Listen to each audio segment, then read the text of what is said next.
Hi everyone. In this video, we'll be talking about cell organization. This is a new series of videos on cytogenetics, so if you'd like to learn more about this topic, please look forward to our upcoming videos. First, let's ask the question, what are cells? Almost all living things that we see in our world today are composed of cells. Some of them can range from single cells, like this picture here, and organisms which are made up of multitudes of cells, like insects, plants, and even our animals. Now, cells can come in a variety of different characteristics. Now, the first characteristic that can vary among different cells is their size. Some, like bacterial cells, are only a few millimeters across, and therefore, they cannot be seen by the naked eye. Instead, we rely on microscopes to visualize these types of cells.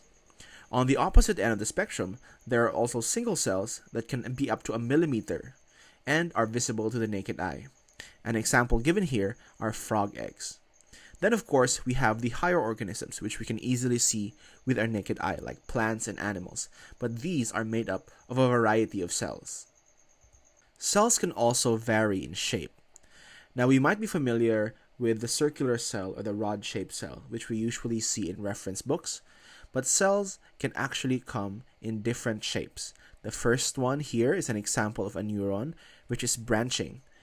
Here, in the second picture, we can see an example of a protozoa called a paramecium, which is covered with hair-like appendages called cilia. Cells can also be very uniform in shape. Here is an example of hexagonal cells found in a flower. And finally, cells can be amorphous. An example here is a white blood cell. Cells can also vary in function. This is especially true for higher organisms, which are made up of thousands to billions of cells. An example are neurons, which are specialized in sending electrical signals. Then we also have muscle cells, which are specialized in contraction. And the last example given here are macrophages, which are specialized cells used in immune responses. Cells can also have a variety of living environments. Now, most cells prefer an optimal environment to live in. This means that this kind of environment has the proper temperature for the cell and also has an abundance of nutrients that the cell can use. But many cells have also been found in harsh environments which are very alkaline or very acidic, or in the example given here, a hot spring, are very hot. This type of hot spring here in the picture can reach temperatures up to 100 degrees. Now, despite the differences that we discussed, there are also some characteristics which are universal in all cells. The first is that all cells are membrane enclosed. This means that the cell or the cellular processes are separated by a certain barrier from the environment, and this is the membrane, which we'll be discussing more in a bit. Next, all cells are able to grow and divide. Now, some cells can do this through binary fission, in which one cell divides into two, but other cells or other organisms need to reproduce sexually in order to divide. Next, all cells follow the central dogma. Regardless of whatever cell it is, whether it be bacterial or animal cell, they all follow this process. This is the process in which DNA is replicated, and it can also be transcribed into RNA, and that RNA in turn can be translated into proteins. So we'll be talking more about this process in a future lesson. All cells are also capable of conducting metabolic processes. There are two main types of metabolic processes. The first is anabolism, in which the cell uses simple building blocks to create compounds or molecules that are very complex. Next, we also have catabolism, in which it breaks down very complex molecules back into these simple building blocks. Lastly, all cells undergo evolution. Now, evolution is the process by which one cell becomes differentiated into distinct species through the accumulation of different mutations. Let's now move on to the two cell divisions. All cells can be divided into two. The first group are called prokaryotic cells or prokaryotes, and the other group are called eukaryotic cells or eukaryotes. Now, looking at these two figures showing an idealized version of the prokaryote and the eukaryotic cell, you can see that the main difference between these types of cells is mainly on their complexity. Now, the term prokaryote comes from the word pro, which means before, and karya, which means nucleus. This means that the prokaryote is considered to be the precursor to the eukaryote. Prokaryotes do not have a true nucleus, and all prokaryotes live as single-celled organisms. However, we should note that some prokaryotes can form communities with each other. However, they are still considered to be single-celled organisms. In contrast, the term eukaryote comes from the word eu, which means true, and karya, which means nucleus. This means that eukaryotes have a true nucleus. Now, eukaryotes can exist as single cells, as is the case of protozoans, but many of our eukaryotes are multicellular organisms. Now, delving deeper into prokaryotes, there are two main domains of prokaryotes. Now, domains is the highest level of classification we give living organisms. Those two domains are bacteria and archaea. So, as we mentioned earlier, prokaryotes do not have a true nucleus. Rather, they have a nucleoid. In this figure, you can see the nucleoid in the center of the cell. Now, the nucleoid is simply DNA or genetic material of the prokaryote, which is clumped together in the cytoplasm.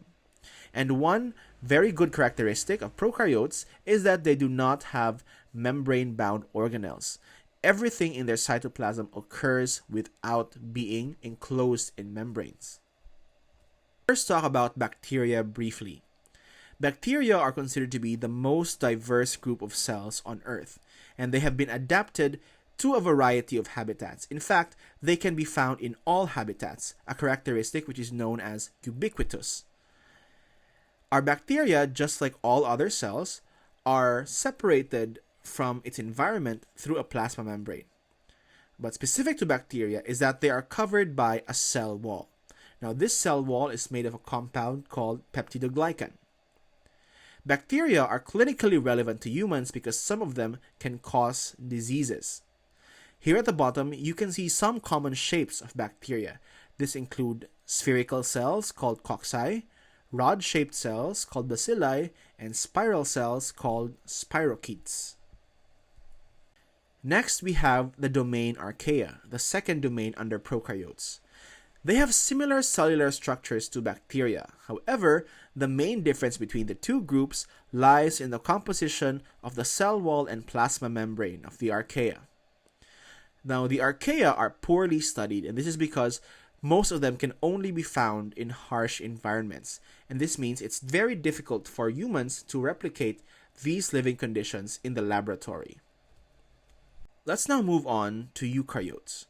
The eukaryotes only have one domain under them, which is called eukarya or eukarya.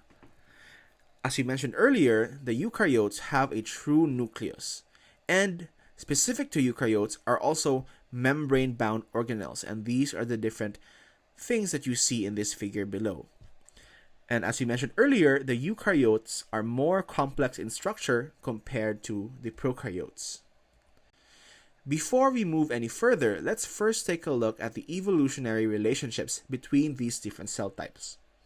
Now, we believe that all three cell types originated from a single cell called the LUCA, or the last universal common ancestor, which existed around 3.8 billion years ago. Now, it was from this common ancestor that the bacteria and the Archaea first diverged. The Eukarya came later in this timeline, around 2 billion years ago, and it diverged from the Archaea. Now, looking at this tree, you can see that the Archaea and Eukarya are actually more closely related, despite the fact that the bacteria and the Archaea have a similar cell structure. In this figure, we can see a more expanded evolutionary tree containing all three domains. And as you can see from the tree, the bacteria and Archaea, or the prokaryotes, actually consist of a majority of the diversity that we see on Earth. The Eukarya, although they are very visible to us, actually make up a small amount of the life we know on Earth. Now in this lecture, we will be focusing more on the eukaryotic cell. In this figure, you can see an idealized diagram of what a eukaryotic cell is and the different organelles that it has. Let's take a look at those organelles in greater detail. The first organelle is called the nucleus, and this is usually the most prominent organelle in the cell. This is where the DNA is stored as chromosomes. Now, the nucleus is unique because it is enclosed in a double membrane called the nuclear envelope. So here in this diagram, you can see the nucleus very prominently in the center, or sometimes it is acentric in the cell. And here is a micrograph showing the nucleus in greater detail. The clumps, the dark clumps you see here, are actually the clumped up DNA found in the nucleus, which is covered again by your nuclear envelope. Next, we have the mitochondria, which is commonly known as the powerhouse of the cell. This is the site, or the organelle, in which ATP is generated through cellular respiration. Just like your nucleus, the mitochondria is also a double membrane organelle. It is composed of an outer membrane and an inner membrane, but uniquely to the mitochondria, the inner membrane is actually arranged in folds, as you can see in this micrograph. Now, the folds are there to increase the surface area from which the mitochondria can conduct cellular respiration. Another thing that is similar between the mitochondria and the nucleus is that the mitochondria also contains some DNA called mitochondrial DNA. This is an example of an extrachromosomal DNA, which means it is DNA that is not part of the nuclear or the main DNA of the cell. Next, we have the chloroplast, which is a specialized organelle found in plants and algae. Just like your mitochondria and nucleus, the chloroplast is also a double membrane organelle. However, the specialization of the chloroplast is photosynthesis, and it does photosynthesis through the use of a compound called chlorophyll. The chlorophyll, which is very evident in this micrograph, are the green colored pigments you see in this cell. The main job of the chloroplast, again, is to carry out photosynthesis, which is the conversion of sunlight energy into carbohydrates. Now, the carbohydrates can be used by the cell, in turn, to drive cellular respiration using the mitochondria. Another thing that is common between the chloroplast and the mitochondria is the presence of extrachromosomal DNA as well in the chloroplast. And very interestingly, the mitochondria and the chloroplast can also replicate themselves independently from the nucleus. And there is a very interesting reason why this is. Now, if you recall our discussion earlier about the universal characteristics of cells, then you will recall that a cell is able to replicate its DNA and to divide. Now, it's very interesting that the mitochondria and the chloroplast have both of these characteristics. And because of that, scientists have been led to believe, or have been led to theorize, that these two organelles actually originated from prehistoric cells. Now, this concept of how the mitochondria and the chloroplast came to be is called the endosymbiont theory. In this theory, it is theorized that the early anaerobic eukaryotic cell actually encountered an aerobic bacterium and endocytosed or phagocytosed that bacterium. However, it found that it was able to utilize that bacterium as a source of ATP. So instead of killing that bacterium, both organisms formed a symbiotic relationship, which led to the formation of the mitochondria. The same thing can also be said for the chloroplast. In this figure, you can see the theory of how the early aerobic eukaryotic cell encountered a photosynthetic bacterium, and just like the mitochondria, it also phagocytosed or endocytosed that photosynthetic bacterium.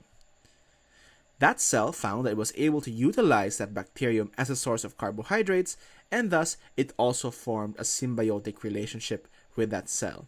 And here in the final figure, you can see the photosynthetic eukaryotic cell with now both the mitochondria and the chloroplast.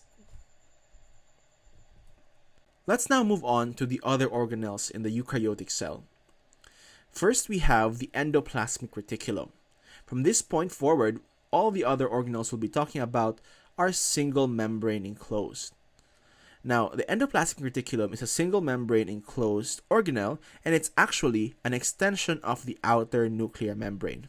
So in this figure or diagram, you can see the nucleus and the center and extensions coming out of the nucleus, and this is the endoplasmic reticulum. The main use of the endoplasmic reticulum is that it is the primary site of cell membrane and extracellular protein production. Please take note of the keyword extracellular protein. This means that these proteins are destined to be placed outside or released outside of the cell. There are two main types of endoplasmic reticulum, or ER. First, we have the rough ER, which is studded with ribosomes. In this figure, you can see an example of the rough ER, and the small dots that you see here are actually the ribosomes. Now, the rough ER is responsible for the extracellular protein production that these organelles have. Next, we have the smooth ER, and this is simply ER or endoplasmic reticulum without the ribosomes attached. Now, the main purpose of this ER is for cell membrane production. Next, we have the Golgi body or the Golgi apparatus. This is also a single membrane enclosed organelle, and its main function is to modify and package molecules made by the endoplasmic reticulum. Now, if you look at this diagram, the Golgi body actually looks similar to the endoplasmic reticulum. There are two sides to the Golgi body, one side facing the ER and another side facing the cell membrane. Now, what happens in the Golgi body is that proteins coming from the ER enter the Golgi body, and they are passed from one layer to the other until such time that they reach the other end facing the cell membrane. At this point, they are stored in vesicles and transported outside of the cell membrane. In this slide, you can see the other single membrane organelles which are present in almost all eukaryotic cells. The first two, lysosomes and peroxisomes, are used for catabolic metabolism. The lysosomes are responsible for intracellular digestion, and the peroxisomes are responsible for inactivating harmful chemicals using hydrogen peroxide.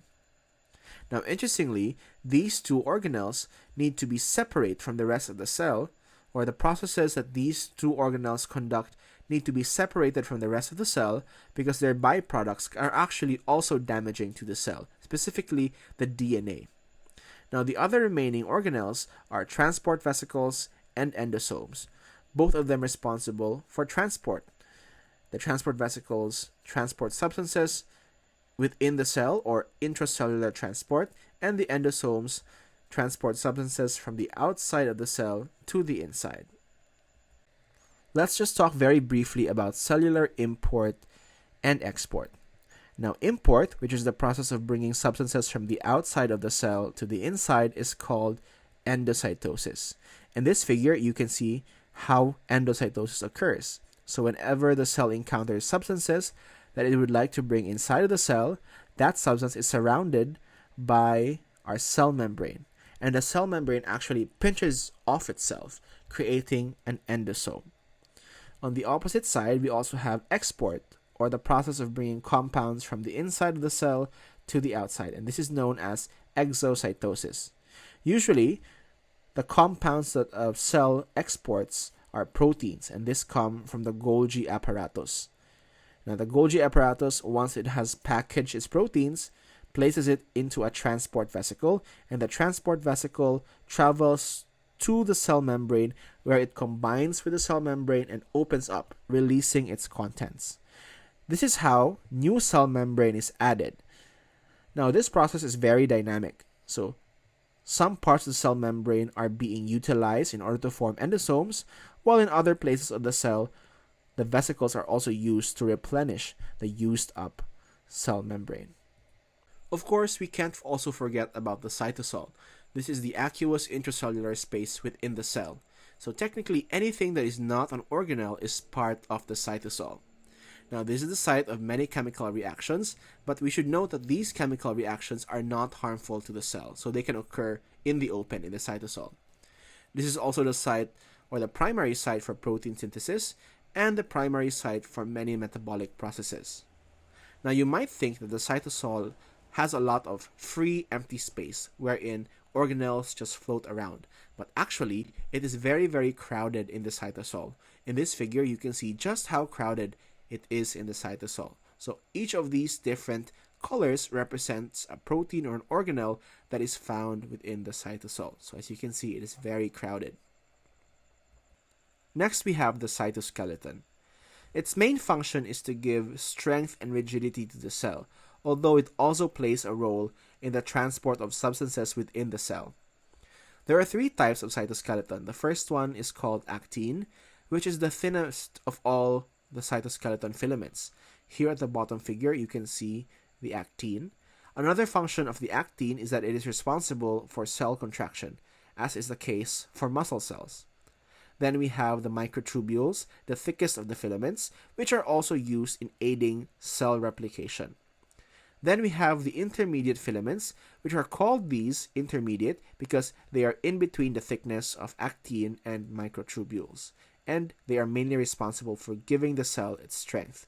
Here on the top figure, you can see the distribution of the intermediate filaments. So you can see it forms a very thorough mesh around the cell.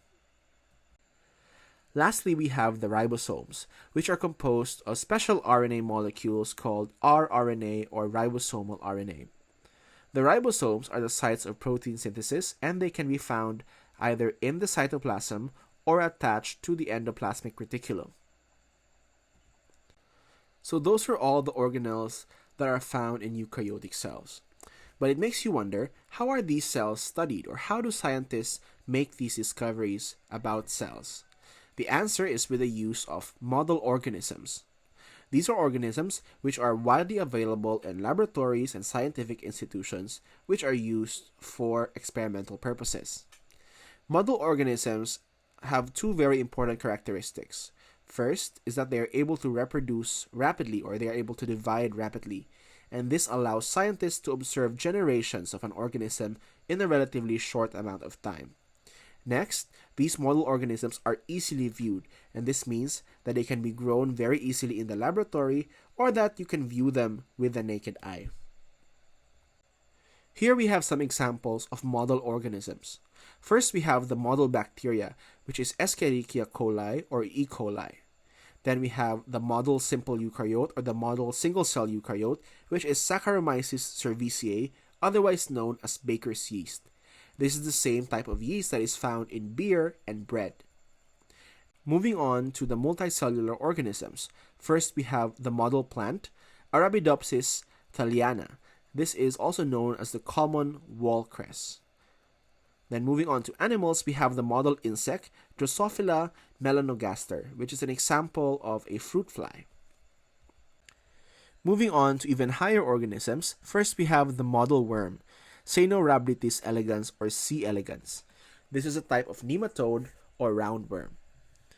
And if you would like to study vertebrates, you also have zebrafish. The zebrafish are highly used in the scientific community because for the first 2 weeks of its life, it is actually transparent, which allows scientists to observe the development of its different organisms. Moving on to mammals, the most widespread mammal used in laboratory are your lab mice. Although you can also use rats, rabbits, monkeys, etc., the lab mice are the most commonly available. Of course, you can also study humans. However, there are very strict ethical considerations to follow whenever we do human experiments.